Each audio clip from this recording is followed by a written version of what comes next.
On s'est tous déjà réveillés d'un rêve complètement fou, intense, en se demandant « mais qu'est-ce que ça pouvait bien vouloir dire ?» Et si tout ça, ce n'était pas juste du bruit mental, mais un véritable langage secret que notre esprit essaye de nous parler chaque nuit. Eh bien aujourd'hui, on va apprendre sa grammaire. C'est exactement la question qui va nous guider. Imaginez une seconde, que chaque image surréaliste, chaque scénario absurde ne soit pas un bug dans notre système, mais bel et bien un message crypté, une sorte de communication directe de la part la plus profonde de nous-mêmes qui attend juste qu'on la décode. L'objectif aujourd'hui, il est simple, donner les clés pour commencer à dialoguer avec cette part enfouie de soi. À la fin de cette explication, on aura une toute nouvelle lentille pour regarder ses propres nuits. Mais avant de plonger dans le vif du sujet, un point vraiment essentiel. Cette analyse est là pour apprendre, pour éveiller la curiosité. Pour toute question de santé, qu'elle soit physique ou psychologique, il est absolument impératif de consulter un professionnel qualifié. Allez, maintenant que c'est dit, on peut y aller, on attaque notre premier module.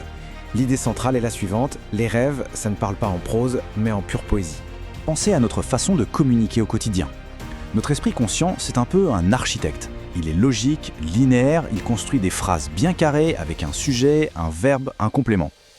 Le langage du rêve, lui, c'est un peintre abstrait. Il se fiche des règles, il superpose des images, des émotions, des métaphores pour créer un sens qui a plusieurs couches. C'est une énigme visuelle. Et franchement, cette citation, elle tape en plein dans le mille. Essayer de comprendre un rêve au premier degré, c'est presque toujours une impasse. La clé, c'est de changer d'angle, de chercher la résonance poétique, l'émotion qui se cache derrière l'image brute. Et voilà pourquoi les rêves peuvent nous paraître si bizarres, parfois même complètement étrangers. L'inconscient va piocher dans des souvenirs, des perceptions très anciennes, enregistrées bien avant qu'on ait les mots pour tout organiser. Du coup, ces images primaires nous arrivent à l'état brut, souvent déformées, comme pour mieux capter notre attention. Ok, maintenant qu'on a saisi le langage, voyons un peu d'où le rêve tire ses mots. Quels sont les matériaux que l'inconscient utilise pour tisser ses poèmes nocturnes? En gros, il y a deux grandes sources. D'un côté, tout ce qui est personnel. Notre histoire, nos souvenirs, nos peurs, nos espoirs. Mais de l'autre, et c'est là que ça devient vraiment fascinant, l'inconscient peut puiser dans une sorte de base de données commune à toute l'humanité, les archétypes. Des figures mythiques, des symboles universels qui résonnent en chacun de nous. C'est là que la notion de symbole devient absolument centrale. Un symbole, ce n'est pas juste un signe avec une définition unique. Non, c'est une image vivante, pleine de sens, qui fait le pont entre ce qu'on sait consciemment et ce qu'on ressent sans pouvoir encore le nommer.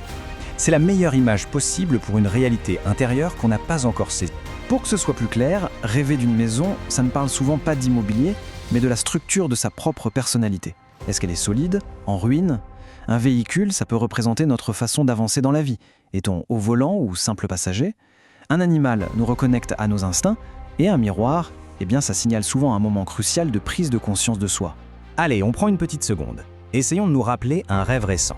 Quels éléments venaient clairement de notre vie de tous les jours? Et y avait-il une image qui semblait plus grande, plus universelle? Parfait. On a le langage, on a les matériaux, il nous manque le mode d'emploi. C'est l'objet de ce troisième module. Un cadre pratique pour commencer à assembler les pièces du puzzle. Alors là, intention, c'est une distinction super importante, un outil clé. D'un côté, on a le plan de l'objet, les personnages du rêve sont les vraies personnes de notre vie, le rêve nous dit quelque chose sur nos relations. Mais de l'autre côté, on a le plan du sujet, et là, chaque personnage, chaque objet est une facette de nous-mêmes. Et tout à coup, ce patron critique dans le rêve, ce n'est plus notre vrai patron, c'est la part de nous qui nous juge sans cesse. Et vous vous en doutez, c'est souvent ce deuxième niveau, le plan du sujet, qui est le plus riche. C'est une occasion en or de redécouvrir des parties oubliées de sa personnalité, de comprendre ses propres conflits et de déclencher une vraie croissance personnelle. Bon, à cette théorie, on passe à la pratique. Voici un petit plan d'action tout simple pour commencer à appliquer ça dès maintenant dans les prochaines 48 heures. Le processus est simple comme bonjour. D'abord, on identifie, on choisit une seule image forte d'un rêve récent. Ensuite, on pratique, on se pose deux questions. Si cette image concernait une personne réelle, qu'est-ce que ça voudrait dire? Et puis, si c'était une partie de moi, qu'est-ce que ça révélerait?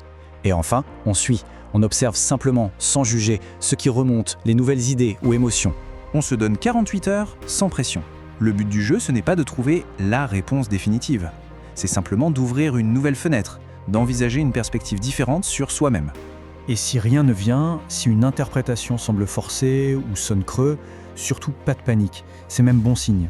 Ça veut simplement dire que le symbole est encore vivant, qu'il cache un sens qui n'est pas encore prêt à être compris. C'est une découverte, pas une dissection.